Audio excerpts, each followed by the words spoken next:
मेरे प्यारे साथियों, नमस्कार।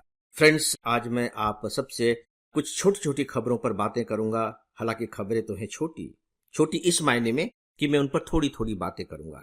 छोटी इस मायने में नहीं कि एग्जामिनेशन की दृष्टि से बेकार की खबरें हैं। नो, मान करके चलिए कि अगर कोई भी खबर एग्जामिनेशन की दृष्टि से बेकार हुई तो कम से कम यहां तो उसे स्थान नहीं ही मिलेगा।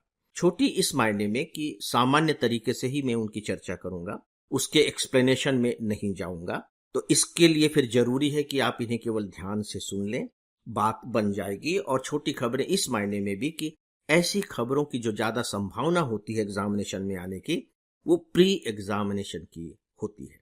इसके तहत मैं कुछ उन खबरों को भी ले लेता हूं जो मुझे एक इंफॉर्मेशन के बतौर आपको बतानी होती है। उदाहरण के तौर पर मैं शुरुआत कर रहा हूं ओलंपिक गेम को लेकर। आपने अखबारों में पढ़ा होगा कि 26 जुलाई से ओलंपिक शुरू हो रहे हैं जो 11 अगस्त तक चलेंगे।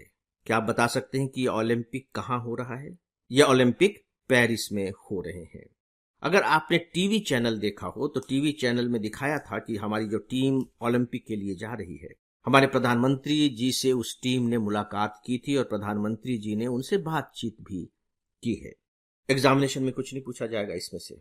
एक ही इंपॉर्टेंट है कि पेरिस में ओलंपिक गेम हो रहे हैं।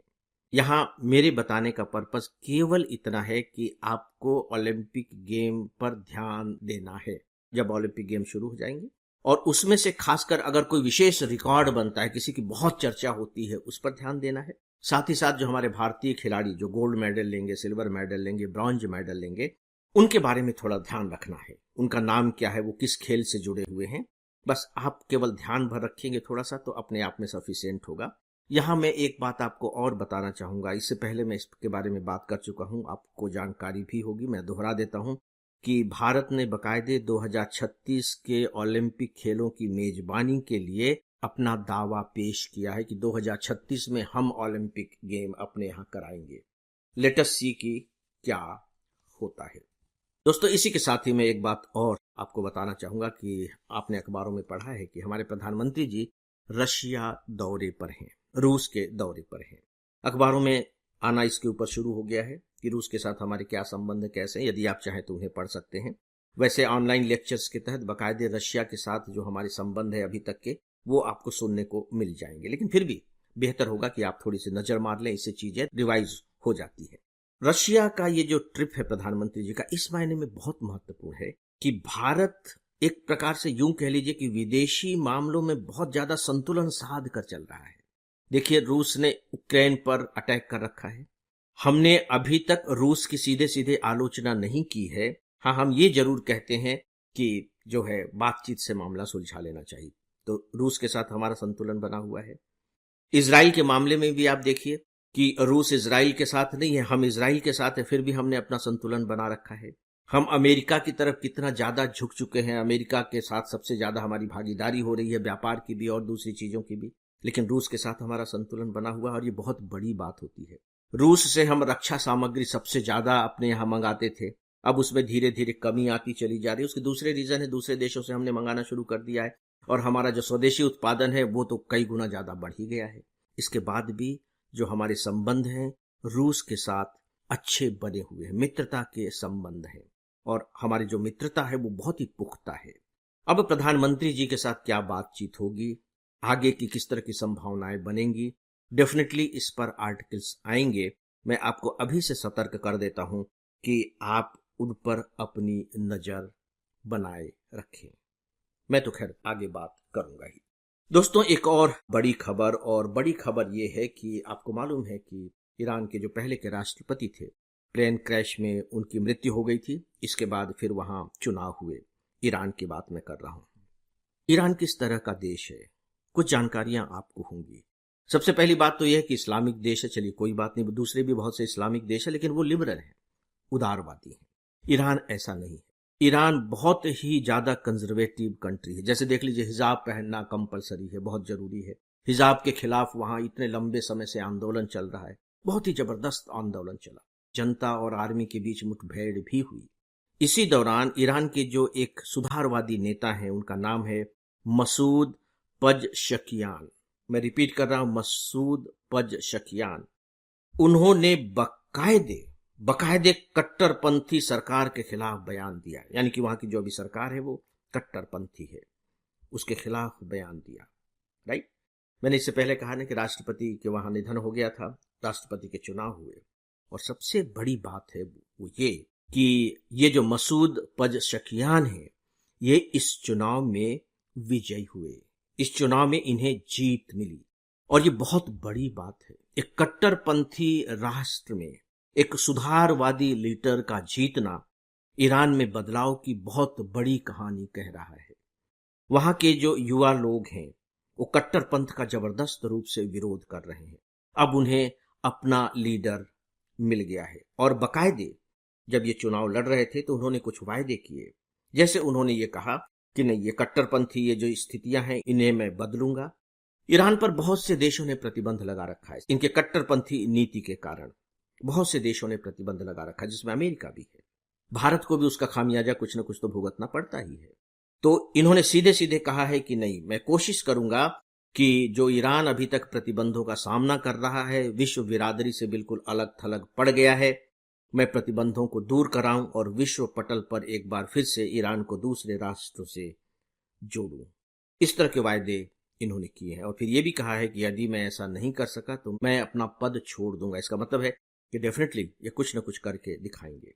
तो दोस्तों, ये तो हो गई पृष्ठभूमि। अब भारत को इससे क्या आप कुछ सोच सकते हैं कि इनके राष्ट्रपति बनने से, यानी कि एक सुधारवादी नेता के राष्ट्रपति बनने से भारत को लाभ होगा, भारत को नुकसान होगा, या भारत को कोई फर्क नहीं पड़ेगा? सीधी सी बात है कि ये भारत के लिए एक अच्छी खबर है। आपको मालूम है कि चाबहार बंदरगाह में हमने कितना निवेश कर रखा है। इस्लामिक देश है और ईरान कोई छोटा मोटा राष्ट्र नहीं है। जहां भी सुधारवादी लीडर होंगे, भारत के संबंधों के बेहतर होने की संभावनाएं वहां बहुत ज्यादा बढ़ जाती हैं। देखिए, भले ही वहां जिस तरह की भी राजनीतिक प्रणाली हो, लेकिन हमारे यहाँ तो लोकतांत्रिक प्रणाली है। तो इंटरनेशनल अफेयर्स के मामले में ये मान करके चलिए कि जिन देशों की भी राजनीतिक प्रणाली लोकतांत्रिक होगी, वहां भारत को अपने संबंध बेहतर बनाने में, अगर बेहतर है तो उन्हें घनिष्ठ बनाने में, अगर पहले बुरे थे तो उन्हें सुधारने में बहुत बड़ी मदद मिलती है। राइट।